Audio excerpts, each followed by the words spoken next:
नमस्कार। धर्म की जय हो, अधर्म का नाश हो, प्राणियों में सद्भाव हो और विश्व का कल्याण हो। तो हम लोग अभी ये सुने कि वक़्फ़ अमेंडमेंट बिल वाले मामले में सबको साँप क्यों सूंघ गया।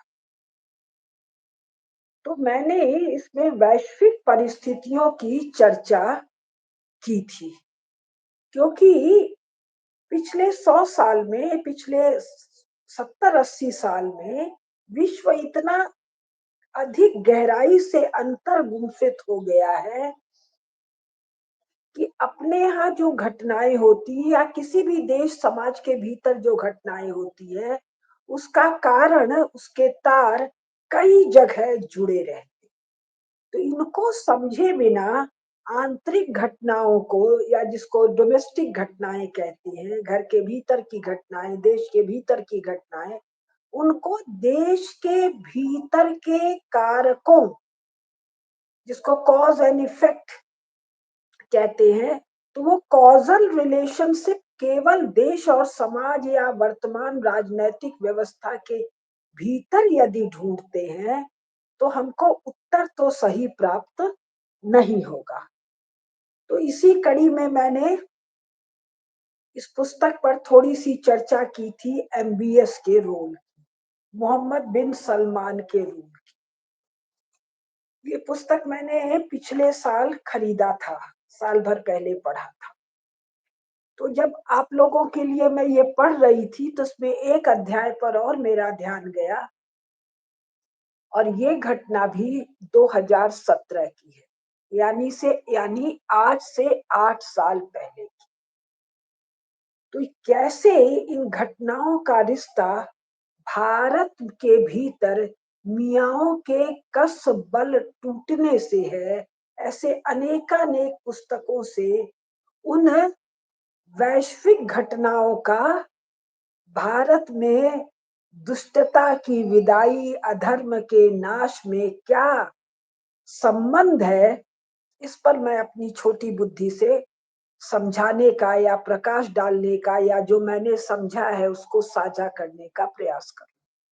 तो हम लोगों को तो यहाँ साहब के साथ जो मियाँ लोगों के एक्सपर्ट बने हुए हैं आजकल सोशल मीडिया पर, बहुत से लोग वो समझा रहे हैं कि साहब इनमें गजब का एक है, साहब ये तो बिरादरी वाले हैं, साहब ये तो कुरान से संचालित होते हैं, और एक इन लोग के पास कोई अलतकिया अलगद्दा यानी धोखा देना, छल कपट फरेब करने का कोई बहुत बड़ा मैकेनिज्म है, जिससे अपने विरोधियों का ये नाश करते हैं। और इनके विरोधी कौन है?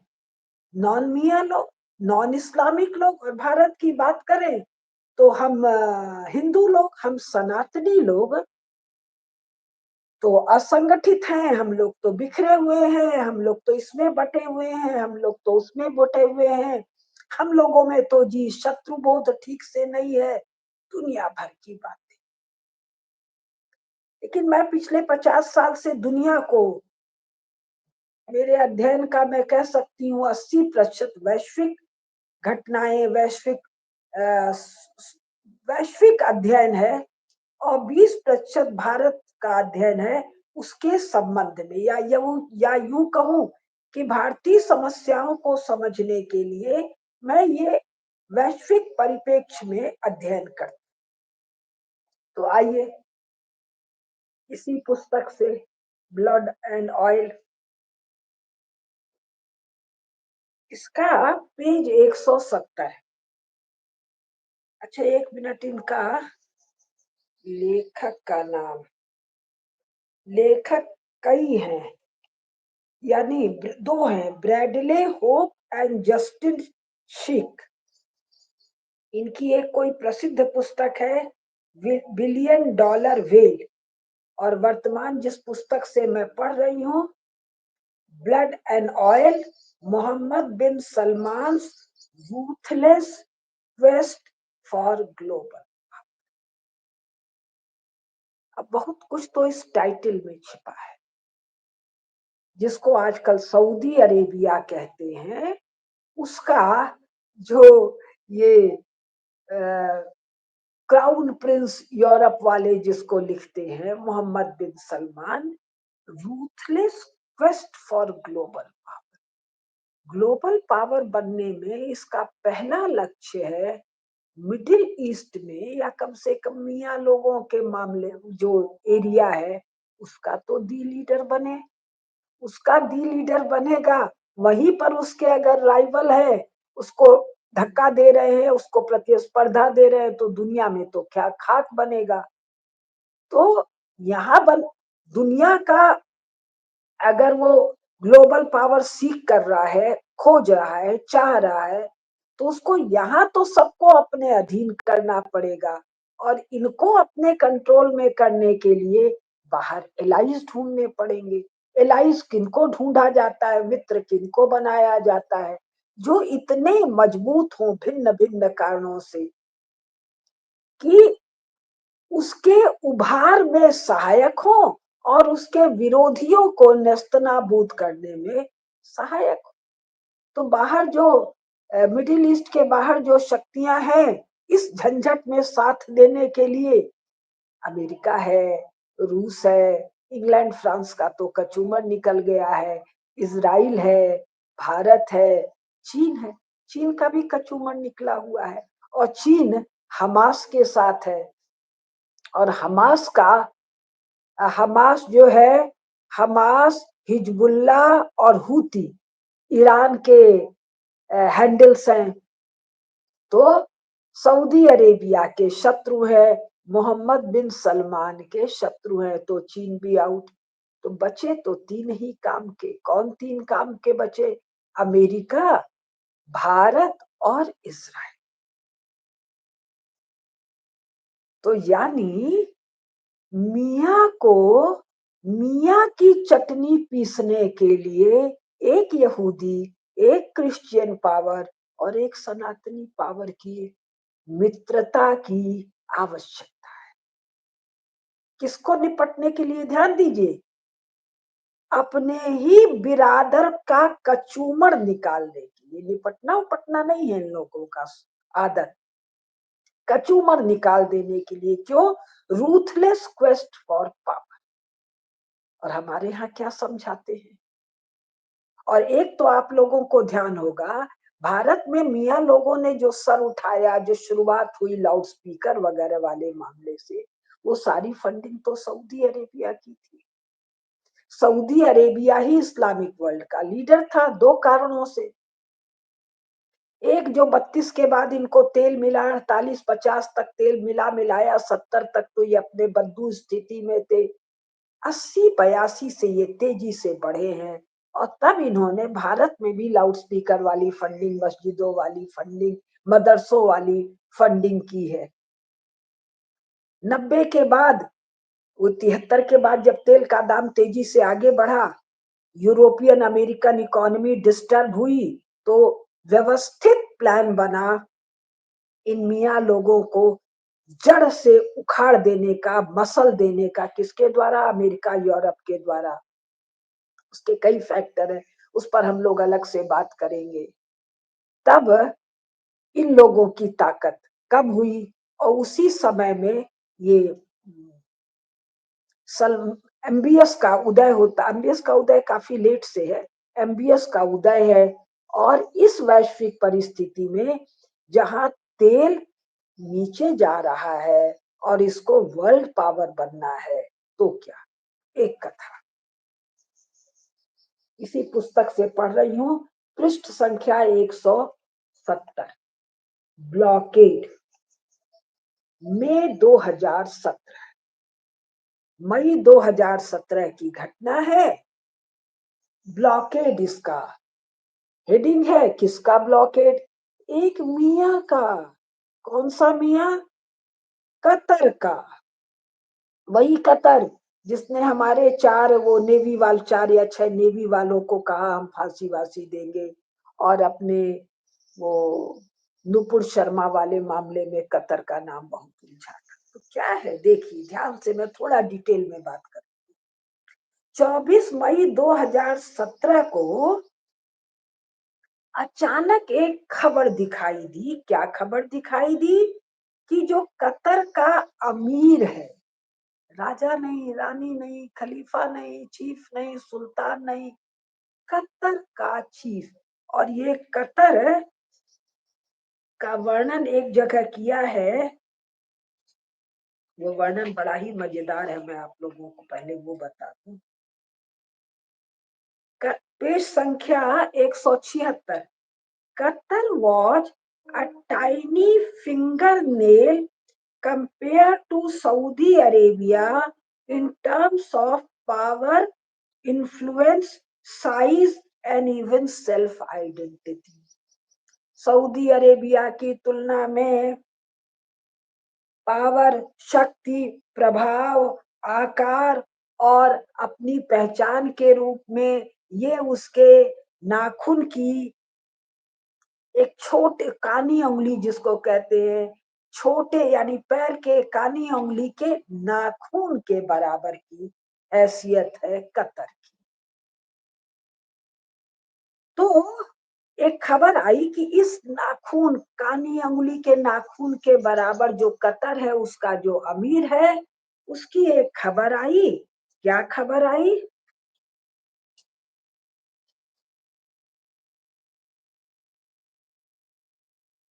कि Iran represents a regional and Islamic power that cannot be ignored and it is unwise to face up against it. खबर आई कि साहब कतर का अमीर कह रहा, और ये खबर थी नहीं, ये झूठी खबर प्लांट की गई थी सऊदी अरेबिया और यूएई के द्वारा। ऐसा बाद में जांच में निकला कि साहब ईरान एक रीजनल पावर है और इसकी उपेक्षा नहीं की जा सकती है और इससे बिला वजह उलझना ठीक नहीं। तो इस खबर में ऐसा क्या है भाई कि सऊदी अरेबिया और यूएई कतर के अमीर के मुंह में डाल के इसको झूठा प्रचार कर। फिर कहता है कि 45 मिनट के अंदर, ये खबर पेज 171, कि 45 मिनट के अंदर कतर वालों ने इसको हटा दिया और तुरंत एक स्टेटमेंट जारी किया कि ये खबर, ये स्टेटमेंट हमारा नहीं है। लेकिन तब तक यूएई और सऊदी अरेबिया वालों ने इसको तेजी से दुनिया भर में फैला दिया, संसार भर में फैल गया। इसमें क्या खास बात है? इसमें बहुत खास बात है। क्यों खास बात है? कि ट्रंप वहां आता है, कहां पर? अमेरिका में अपना पहले बार प्रेसिडेंट बनता है। ईरान को सेट राइट करना है। अब इसको समझ लीजिए, ईरान यानी पर्शियन। ईरान एक फालतू नाम अभी नया किया गया। पर्शियन लोग, जो पर्शियन मान लीजिए, पर्शियन पारसी लोग हैं, और तुर्क लोग ओटोमन एम्पायर, जिसको अभी टर्की तुर्किये कह रहे हैं, दो, और तीसरा अरब। ये तीन एक दूसरे के खून के प्यासे मियां हैं एथनिक ग्राउंड पर।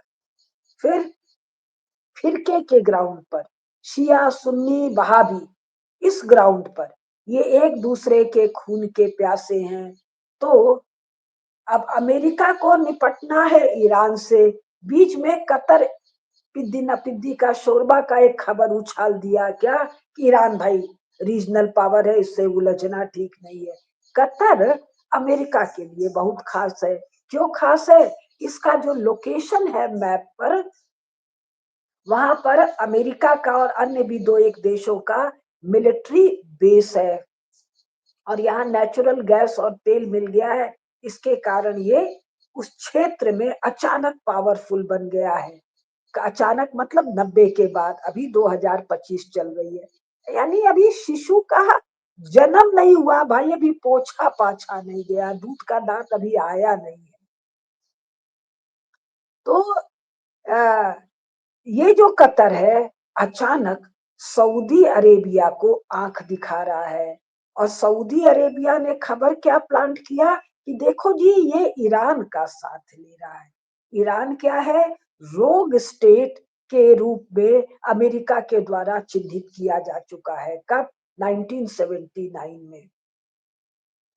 तो ये खबर करके वो क्या कह रहे हैं, देखो जी, कतर जो है वो यूएई के साथ नहीं है, सऊदी अरेबिया के साथ नहीं है, ये तो टेररिस्ट स्टेट, रोग स्टेट ईरान के साथ।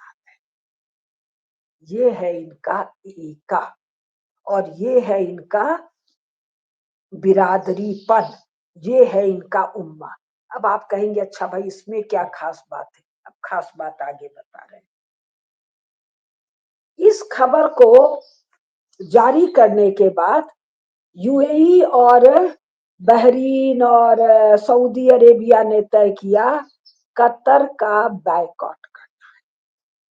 कतर का to impose a full boycott of Qatar.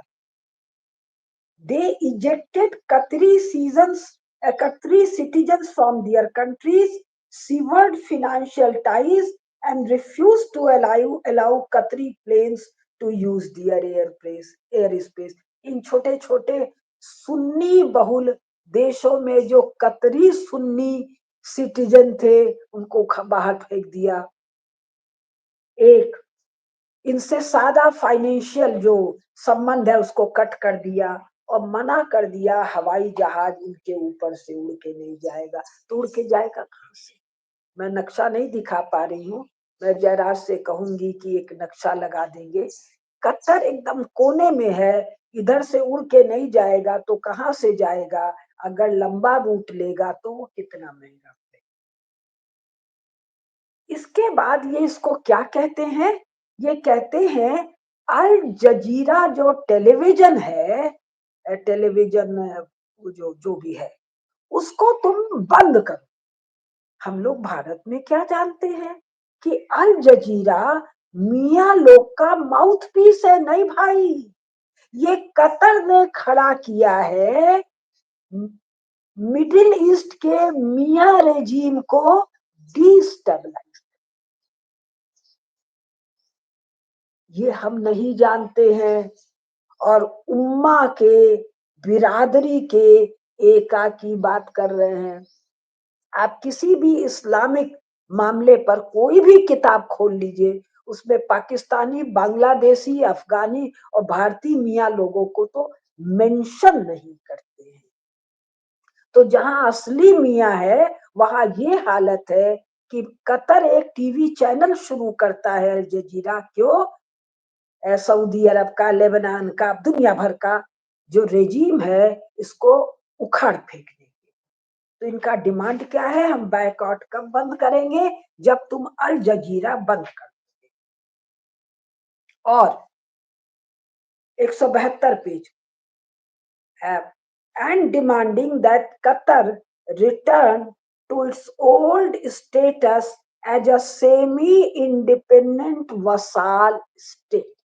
माने जो नाखून है कानी अंगुली का, वो अपने पुराने स्थिति में चला जाए। पुराना स्थिति क्या है? सऊदी अरेबिया का semi independent vassal state.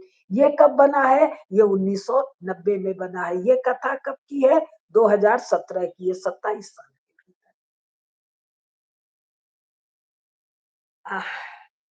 It was a type of outward aggression not seen between Gulf states, and that successive US ambassador to Saudi Arabia had tried to prevent through personal diplomacy for decades। कमाल की बात है।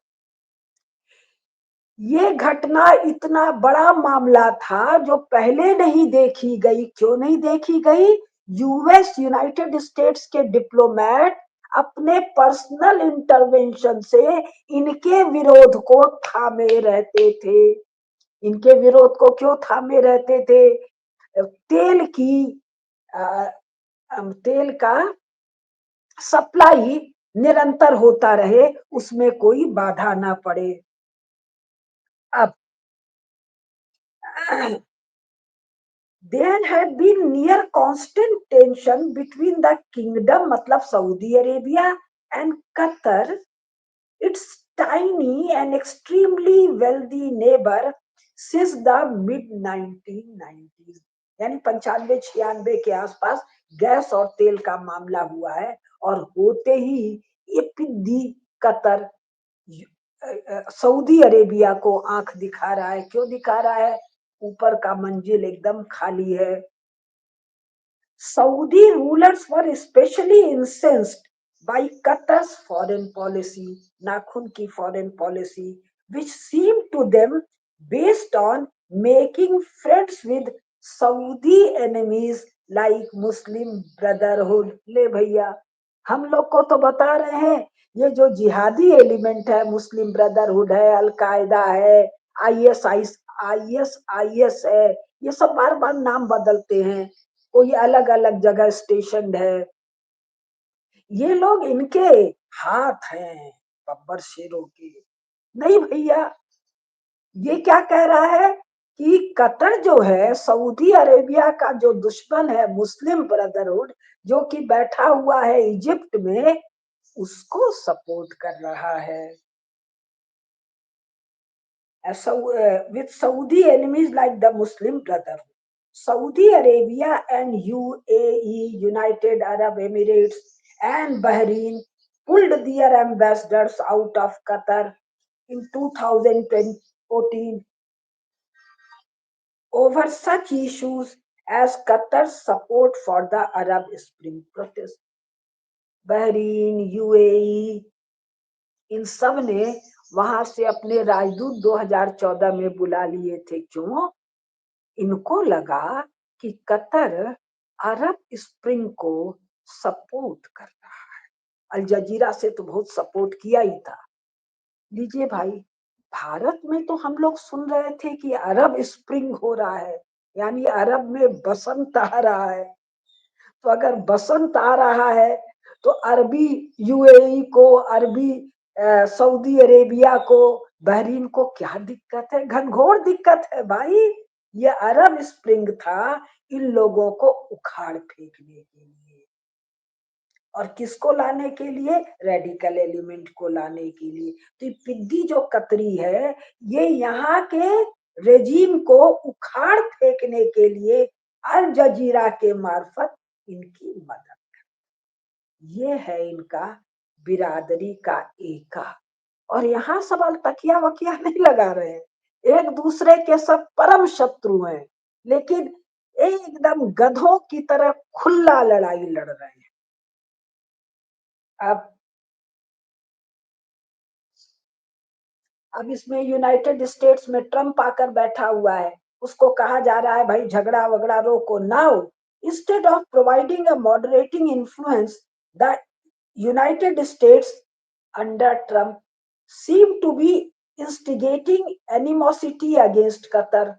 Trump administration Qatar के खिलाफ काम शुरू कर दिया। क्यों खुद शुरू कर दिया? वो जाके यूएस के परम शत्रु ईरान से मिला हुआ। तेरी हैसियत क्या है भाई? चींटी की तेरी हैसियत नहीं है, लेकिन तेरी हैसियत इसलिए बन रही है कि जो लोकेशन है उसकी जरूरत अमेरिका को है, और तेरे पास जो पैसा है उस पैसे से तुझे दुनिया भर का आर्मामेंट की खरीदारी कराया जा रहा है, वहां उसका मिलिट्री बेस है। You have got to take care of this, Trump adviser Steve Bannon told Mohammed bin Zayed, these guys are worse than Persia, they are right in your grip. कह रहे हैं कि पर्शिया यानी Iran से भी रद्दी हैं ये कतरी लोग, आप सऊदी लोग इनका जुगाड़ कीजिए। With the White House seemingly supporting their desire to escalate the conflict, there seemed little risk for the Saudi and Emirati princes in trying to bring Qatar to heel. यानी कतरी वाले को भी कंट्रोल करने के लिए अमेरिकन सिग्नल की जरूरत है। जो मैंने आज की वार्ता के शुरू में कहा, इंटरनेशनल कनेक्शन, अमेरिका तो वही है भाई।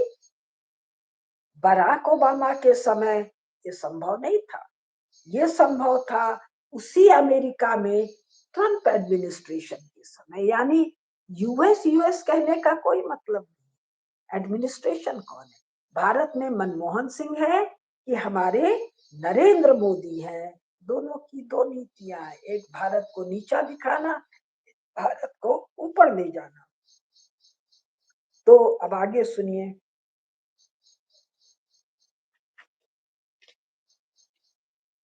अब सऊदी अरेबिया वालों ने ये सोचा, नक्शे में आप देखेंगे कतर जो है वो जरा सा लगा हुआ है, कि हम एक खाड़ एक मतलब क्या कहते हैं, the idea to dig a canal along the 40 mile Saudi border, कि सऊद का जो बॉर्डर कतर से लग रहा है 40 मील का, यहाँ पर हम एक ठो नाली खोद देते हैं, एक नहर खोद देते हैं, और इसको तीन तरफ तो पानी से है ही है, एक तरफ सऊदी अरेबिया से जुड़ा हुआ है, वहां से भी काट देते हैं।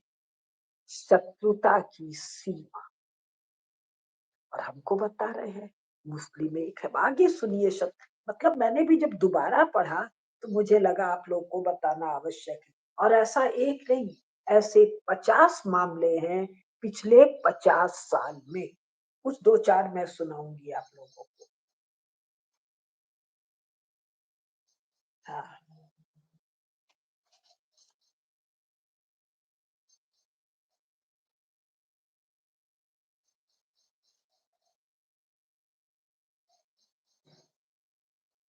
अब ये जो पिद्दी सा कतर है, Qatar's neighbors considered al Jazeera anything but neutral. मियाँ दूसरे मियाँ के अल जजीरा को, जो हम सोच रहे हैं मियाँ लोग का स्पोक्स पर्सन है, and they found the country's foreign policy to be almost diametrically oppose to theirs, जिसका कुल हैसियत 25-30 साल का है, पिद्दी है, वो अपने जाइंट नेबर्स के खिलाफ खड़ा है। तो खड़ा है, नया नया पैसा है, यहाँ चढ़ गया है, नशे में टुन्न हो रहे हैं, राजकाज क्या होता है ये कतर को भी नहीं पता, सऊदी अरेबिया को भी नहीं पता, ईरान को थोड़ा बहुत पता है, किसी को इनको नहीं पता, क्योंकि कभी इनके यहाँ राजकाज था नहीं।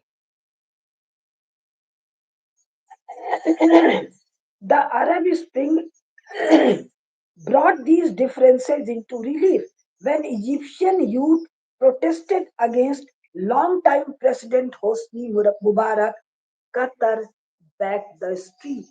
इजिप्ट के राष्ट्रपति होस्नी मुबारक को फेंक देने के लिए कतर का अल जजीरा काम कर रहा है, while Saudi Arabia and UAE tried to bolster the Mubarak.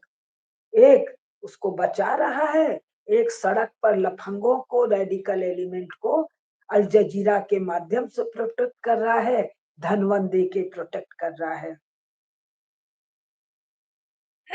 And after Mubarak fell, Qatar propped up Egypt's new Muslim Brotherhood president Mohammed Morsi. जब मुबारक गया तो कतर ने साइड लिया मोरसी का, और बाद में लंबा आप छोड़ रहे हैं, मोरसी को की चटनी बनाने के काम में लग गए कौन लोग, सऊदी अरब और यूएई और बाकी उनके साथी।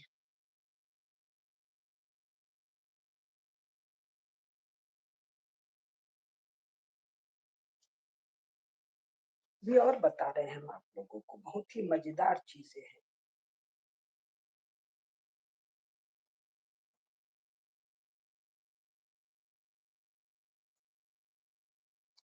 ये मामला इस हद तक बढ़ा कि वो कोट नहीं कर रहे हैं, हम जल्दी जल्दी समेट दे रहे हैं। ये मामला इस हद तक बढ़ा कि जब वो मई में इन लोगों ने ब्लॉकेड अनाउंस किया, तो रोटी खाने को नहीं था, ब्रेड नहीं था, दूध नहीं था।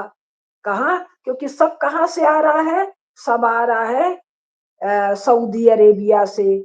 तो ट्रम्प एडमिनिस्ट्रेशन ने ट्रम्प को कहा कि अरे भाई सौ ये एमबीएस को रोको, वहां दूध नहीं होगा।